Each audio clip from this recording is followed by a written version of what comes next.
Hey everybody, this is a quick video in case you have an AudioCodes RX Pad meeting room controller and you need to do a hard reset to the factory default settings on it.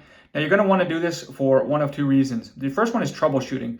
If this device is frozen or lagging or not connecting or not detected or just otherwise not working and has too many bugs in it, maybe some viruses, a hard reset will clear all of this stuff out of there. Now you're going to need to set everything up again because everything will be wiped off of the device. It will be back to the way it came out of the box, which is the second reason you might want to do this.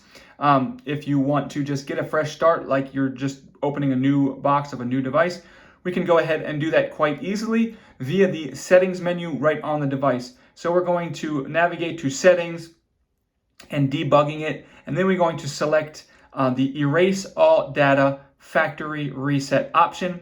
And from there, it will get this menu where it's going to kind of warn us that it's going to wipe everything out. And we can just hit reset phone. And once we hit reset phone, everything will be wiped off of it. It will reboot and we can set it up as a new device.